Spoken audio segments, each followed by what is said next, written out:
This is Gary Holt of Exodus. You are watching PopCultureMadness.com.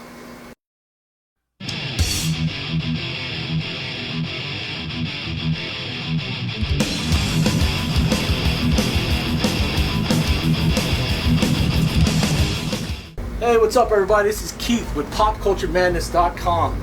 I've got the pleasure today to sit here with Gary Holt from Exodus, Slayer, and everything else. What's going on, Gary? Just waiting for tonight's show. All right, awesome. Coming to the end of the Metal Alliance tour. Almost, yeah. How's it going? It's been great. It's been fantastic. A lot of sellouts? The show's been packed, it's sold out. You know, we haven't had many days off because we've been playing like headlining shows on most of our days off. But so, you know, we're kind of approaching that point where like, can't wait to get home and get a little break. But you know, the end of this is going to be epic. Awesome. A lot of internet speculation regarding Exodus pulling out of the Maryland Death Fest.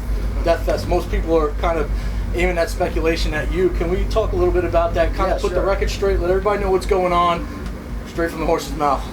Yeah, we canceled the show simply because of touring schedule. You know, I needed some time home with my children. I wanted some time home with my father, who's been real sick.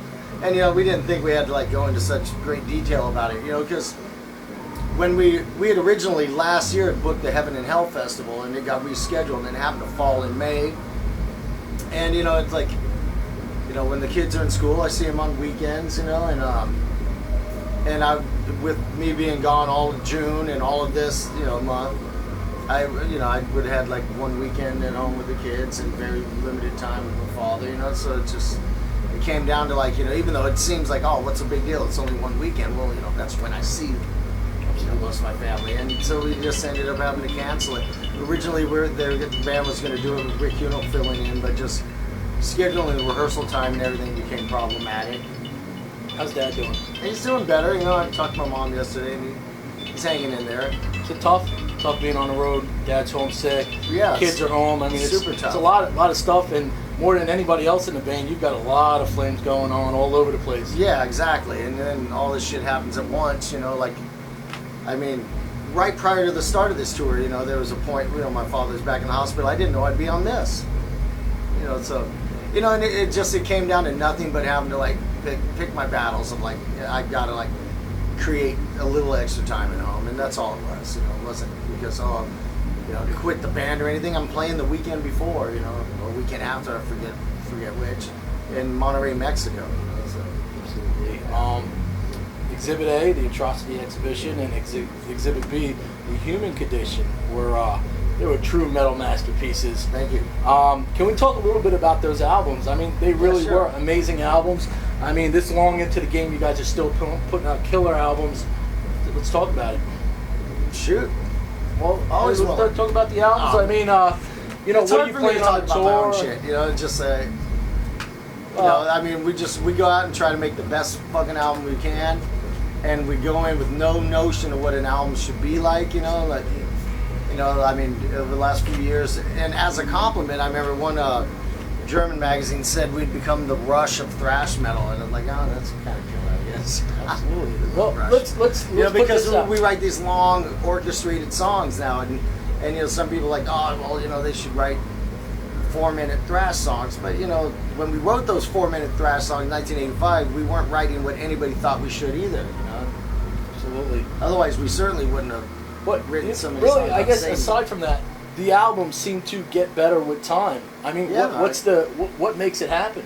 I think after like 30 or so years, yeah, maturity coupled with our own immaturity.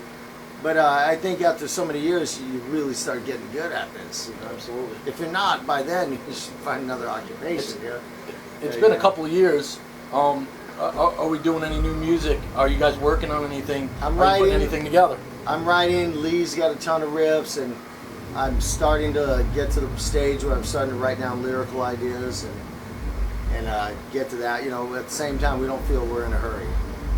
We've been pretty consistent on our releases since Tempo of the Damned, and you know, we just want this next one to be just flawless and perfect. Does being veterans make it a little bit easier in the studio, being you guys have done it, you know, many times certainly. before, and it's a kind of easier flow? Well, you're not intimidated by the setting, you know, like yelling for the first time, it's like an engineer could just about tell you anything when you're listening to him because you're just this rookie who's never done it before. But, don't know any better. yeah, but we know exactly how to go about doing it. I know exactly how to like set up my guitar tone, and so we look forward to it. We're like super stoked about the creative process. Awesome. Will there be an Exhibit C? No, we're that pairing. That was all that was meant to be. Was Do you have any concepts for the next album?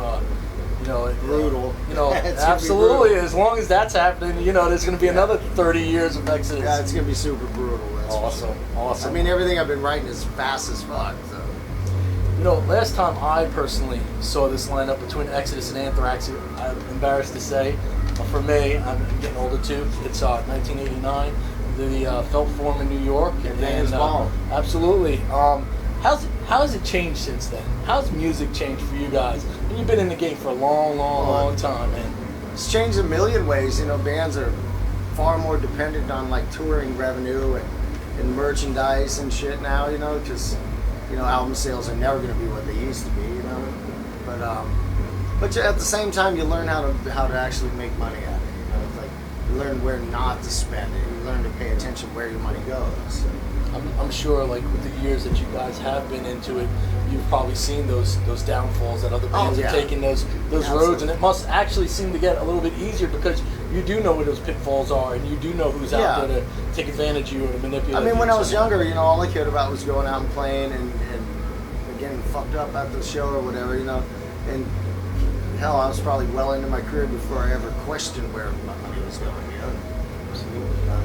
You feed them enough grapes, they don't ask where the vine is. I know this is a tough question. A lot of releases, but if you were to pinpoint, what release are you most proud of? Bonded by Blood. Well, that's enough. Started a genre. Absolutely. How do you that's another thing. We're sitting here talking about it. You did kickstart that genre. I mean, how does it feel to know that you guys... I wouldn't say we were alone. But no, I'm not saying you were alone, but you did kickstart it, maybe with the other bands on this tour and some other bands that are still touring today. Well, certainly. How does it feel to know that you kind of played a role in changing the history of music? You're not just another band that came and went. You're going to be there, and you're taking some of that responsibility. No, it feels super good, because all we did was stand on the backs of giants and just put our own particular twist on the music we love when we're listening to, and so that's all anybody does is you take your influences and then put a little dash of something on it to like make it your own. That's all we did. We didn't mold something out of absolutely nothing. Because that would take away from all the influence from like Sabbath and Judas Priest and Motorhead and Iron Maiden and the whole new wave of British heavy metal and AC/DC and 20 million other bands, Merciful Fate, all the bands that influenced us. Absolutely. I can't do this interview. I can't do this interview without mentioning Slayer, and I don't want to turn this into a Gary Holt Slayer interview because I'm sure you've done a bunch of those. But is it tough finding the time to separate the two bands? Because you have other guys in this band that rely on Gary Holt, the guitar player for Exodus, for them to make a living and them to breathe, and then you've got this whole other project that's bigger than life with Slayer. How do you find that time? And then with your family as well. I don't know how I find the time. Last summer I was already I scheduled with Slayer, and so they went with Rick Hill, the logical guy to like fill in for me, the other original guitar player, Bonded by Blood, and they were out there for like 10 weeks, in Europe, and with a little break vacation in the middle in Sardinia, which I was sad I missed it. It seemed epic. But I'm just gonna have to like start making some more double duty tours happen and beat myself up a little extra. So I'm sure your kids will enjoy that. They go home fighting with everybody. Not as much as my body enjoys playing twice a night, Yeah, absolutely.